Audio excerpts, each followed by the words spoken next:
Bom dia, meu amigo, minha amiga. E eu queria compartilhar com vocês uma experiência que eu vivi já há muitos anos atrás. Foi mais ou menos perto de 2003, 2004. Eu e Márcia, a gente já estava trabalhando com casais há pouco tempo e a gente recebeu um casal aqui na nossa casa para poder ter aconselhamento conosco. A carga de problema que aquele casal despejou sobre nós foi tão grande que eu fiquei assim abalado, assim um pouco preocupado, né, com essa família que veio aqui. E no dia seguinte, quando eu fui para o trabalho, eu estava trabalhando ainda em Niterói, ali na ilha de Mocangue, e eu estava na ponte Rio-Niterói conversando com o Senhor e eu fiz a seguinte colocação para Deus, né? Senhor, eu ouço tantas pessoas dizerem que o casamento se assemelha a uma terra prometida, mas por que que é tão difícil, né, um casamento dar certo? Por que que é tão complicado? As coisas são tão complicadas, mano.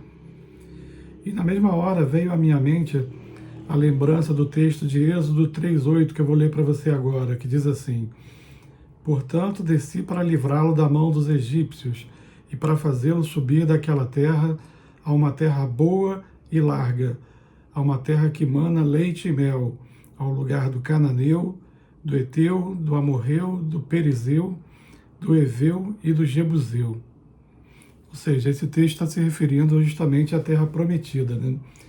Mas tem uma coisa subentendida aqui que eu acho que a aplicação dela para mim é fantástica em relação a casais, que é o seguinte: todas as coisas que Deus quer para nós, elas precisam ser conquistadas, mesmo que pareça assim um tanto óbvio, né?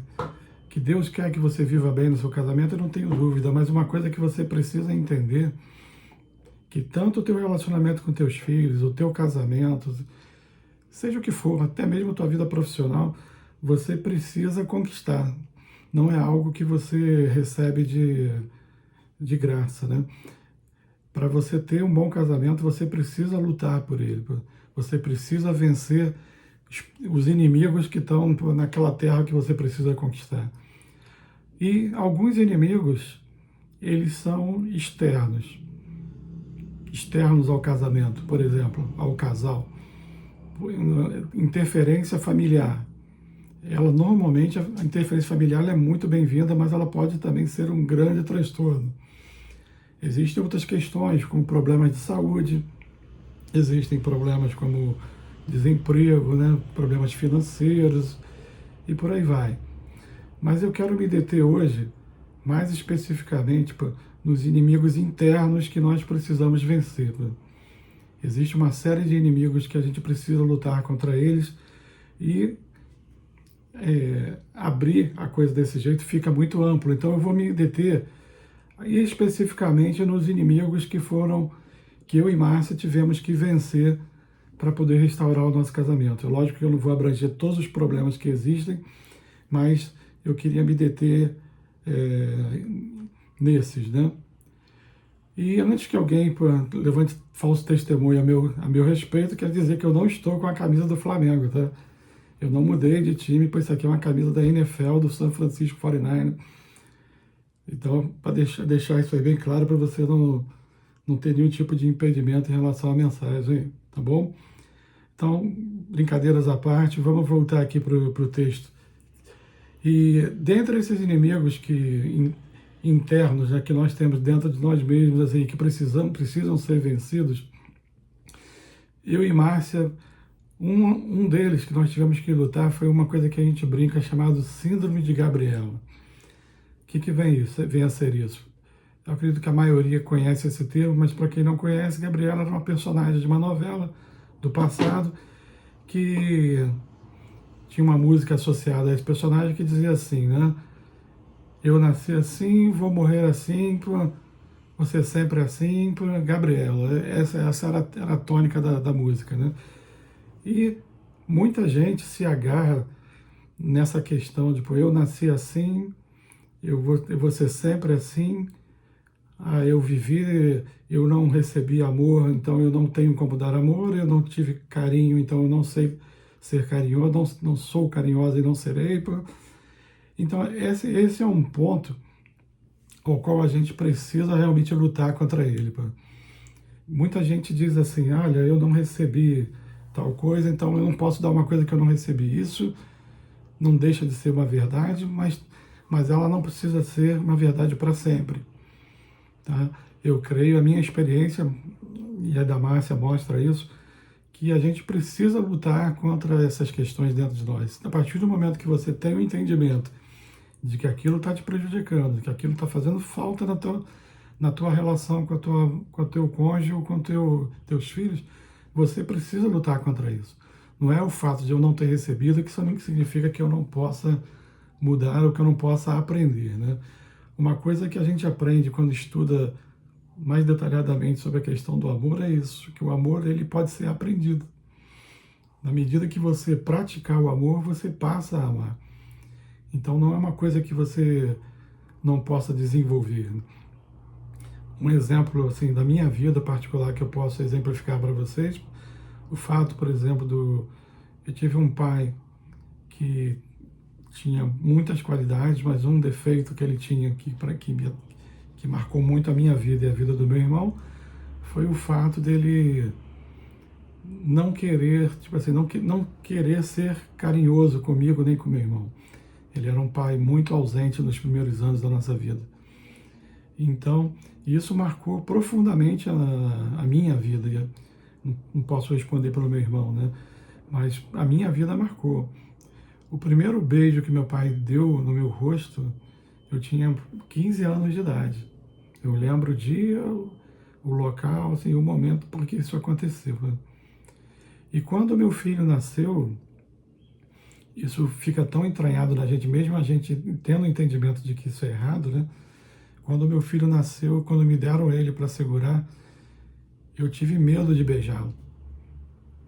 Aquela coisa que veio do meu pai também me afetava. Mas eu fiz questão de, muito claramente de início, logo de cara, quebrar essa resistência, a barreira, para que isso não virasse um problema também na minha vida. Mas o fato de eu não ter recebido por carinho na minha infância, da parte do meu pai principalmente, não significa que eu não tenha que ser carinhoso com meus filhos, que eu não tenho que ser carinhoso com a Márcia. Isso é algo que precisou ser desenvolvido, precisou ser quebrado para que se tornasse uma realidade, não uma coisa boa e não um problema na minha vida. A mesma coisa aconteceu também conosco aqui na questão do diálogo. Também, diálogo nunca foi uma coisa que foi muito estimulada por dentro do meu lar de origem, mas não significa também que ele não seja importante ou ele não seja necessário. Então, uma coisa que eu aprendi, e a Márcia também, foi a lutar contra a nossa própria natureza e não fazer aquilo que eu quero fazer, mas fazer aquilo que era certo fazer. Outro aspecto que também foi uma barreira, participação nas tarefas do lar. Eu vim de um lar, por exemplo, que a minha mãe fazia tudo dentro de casa. Então, eu cresci um adulto que muitas coisas eu não sei fazer. Até hoje eu não sei fazer. Mas não significa que eu não possa aprender. Nem significa com isso, porque por fato da minha mãe ser uma pessoa que centralizava todos os serviços em torno dela, não significa que a minha mulher precise passar pela mesma situação. São duas pessoas, são duas realidades totalmente distintas. Então, uma coisa que eu percebi na crise do meu casamento era que eu não tinha participação no lar.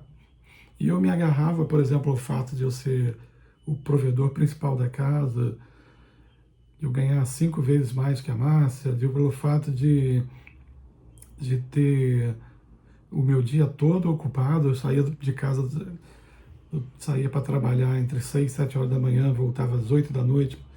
Então, assim, parece muito justificável, né, o fato de eu chegar às 7, 8 da noite e dormir normalmente às 10, então o pouco tempo que eu teria em casa eu poderia estar desfrutando, né, de lazer, né. Só que A minha mulher também passou o dia inteiro ocupada.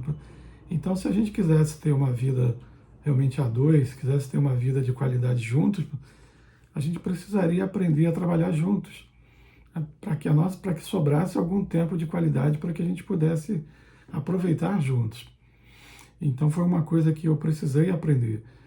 Precisei me envolver, aprender a me envolver mais também nos problemas de criação da minha filha, né? Naquele momento a gente só tinha a Ana Beatriz. Então foi uma coisa que foi realmente necessária de ser desenvolvida. Uma outra coisa que prejudicou demais a nossa vida a dois foi a questão do orgulho. A palavra orgulho no grego, ela tem o sentido de inchaço, de inchar. Você imagina, por exemplo, assim, vamos imaginar a nossa mente como sendo um espaço a ser ocupado. A pessoa orgulhosa é aquela que ela ocupa praticamente todo o espaço, só com os pensamentos dela. Não tem mais espaço para ninguém. Nada do que o outro pensa, do que o outro faz, tem valor. O que importa é o que você pensa, é o que você quer. Você está tão cheio de si mesmo que não tem espaço nem para outro, nem para o teu cônjuge, nem para os teus filhos e nem para Deus. Normalmente o orgulhoso ele não ouve ninguém, né? Ele em si mesmo ele se basta, né? Então foi uma coisa que eu e Márcia precisamos quebrar muito da nossa natureza, lutar muito contra esse inimigo para entender duas coisas básicas. Nós não precisamos estar certo o tempo todo. Se você se acha certo o tempo todo, fatalmente você com certeza está errado por a maior parte do tempo. Nem tudo precisa ser feito sempre do meu jeito. Tá? Essa é uma questão que a gente bate muito com a Márcia, pela Márcia ser uma pessoa mais perfeccionista, ser detalhista assim, nas coisas que ela faz. Consequentemente, o que acontece? Ela acaba afastando a mim e as crianças da ajuda. Então, assim, uma coisa que ela aprendeu ao longo do tempo foi entender que, na medida em que ela abre mão de que as coisas sejam feitas do seu jeito, ela recebe ajuda e ela consegue ter mais cooperação e ter uma vida mais tranquila. Uma outra coisa que também está ligado a isso é a questão da autossuficiência, aprender a precisar, a buscar mais a ajuda de Deus. Não ficar tão cheio de si mesmo que você não precisa de ninguém, não precisa do outro e nem precisa nem do próprio Deus. Um outro aspecto, medo dos erros do passado, bagagens familiares. A gente já teve um vídeo falando sobre isso, mas uma das coisas que realmente afetou muito na nossa relação inicial foi medo de coisas que aconteceram, de problemas que aconteceram tanto no meu lar de origem quanto no lar da Márcia. Exemplificar o caso da Márcia, que é mais fácil de citar. Por exemplo, o pai da Márcia foi uma pessoa que cometeu um adultério que feriu demais a família. Então, a Márcia e os filhos, eles tinham uma relação com o pai de muito desprezo, de dificuldade, muita dificuldade. E quando eu me casei com a Márcia, a gente percebia claramente na minha relação com ela que ela tinha dificuldade de aceitar o meu papel de marido, porque ela tinha medo de passar pelas coisas que a mãe passou. Então, assim, não necessariamente viver os erros que aconteceram no seu lar de origem vão se reproduzir no seu. A sua família é uma outra família. E se a sua família está alicerçada no Senhor, muito menos preocupação com isso você tem que ter. Outra questão, ciúmes e inveja. Ciúmes é uma coisa muito depreciativa, é muito ruim para um casamento. Tá? Tem gente que acha bonitinho o ciúme. Eu tenho pavor de ciúme. Márcia é testemunha do quanto isso me irrita e do quanto isso me machuca. Porque o ciúme ele é depreciativo. Normalmente, quando você tem ciúme de alguém, você está colocando o caráter do outro e normalmente assim, o grau de confiabilidade daquele outro em suspeita. Você está dizendo que aquela pessoa é uma pessoa fraca, que se você não estiver ali vigiando ela não é capaz de viver corretamente, de viver bem, de fazer as coisas certas. Então, assim, tire o ciúme da tua vida. Não adote isso como sendo um estilo de vida. O ciúme rouba a tua liberdade, não faça isso. Outra questão, a questão da inveja está mais associado à questão de você ter dificuldade de trabalhar em equipe, de você entender, né? Às vezes você tem tanta, assim, você tem tanta dificuldade na relação com o outro, a ponto de você, tipo assim, não entender que o outro realmente é melhor do que você em alguns aspectos. Isso é natural e diria até que isso é muito bom que seja assim. Exemplo, a administração da casa. Tem coisas, existem áreas dentro da administração do nosso lar que eu sou melhor que a Márcia. O controle financeiro, gerência de uma série de aspectos. Mas existem outras que a Márcia é muito melhor que eu, e que bom que seja assim. Tá? Aquilo em que eu sou fraco e ela é forte, isso fortalece a nossa relação e não me diminui como pessoa. A mesma coisa é com ela também. Tá? E eu acho muito legal isso, porque hoje nós temos 2 filhos adultos, né? E eles são de uma outra geração, estão muito mais ambientados com a questão tecnológica, por exemplo, que eu não tenho. E eles se somam à nossa família, ajudando a gente também a superar a dificuldade que nós temos. Então a nossa família é muito mais forte quando a gente aceita as qualidades do outro e não fica lidando com essa questão da inveja, né? Por fim, eu vou tratar de um ponto que é a questão do perdão. Dificuldade de perdoar. É um aspecto que também precisou ser muito trabalhado na minha relação com a Márcia, e esse é um aspecto porque é muito importante. Eu vou ler rapidamente para vocês um texto que está em Efésios 4, 23, 27, que diz assim: e vos renoveis no espírito da vossa mente. Lembra, eu tenho um vídeo, um deles, em que eu comento essa palavra espírito, tem sentido de sopro, tem sentido de você estar perto de Deus, de você estar ouvindo o que Deus tem para te ensinar. E na medida que você aprende com Ele, você tem a tua mente renovada, né? Seguindo no texto aqui. E vos revistais do novo homem, que segundo Deus é criado em verdadeira justiça e santidade. Por isso deixai a mentira e falai a verdade, cada um com o seu próximo, porque somos membros um dos outros. Irai-vos e não pequeis, e não se ponha o sol sobre a vossa ira, nem deis lugar ao diabo. Esse texto ele vai falar de coisas muito relevantes. Vou passar muito rapidamente, né? Deixai a mentira, falai a verdade.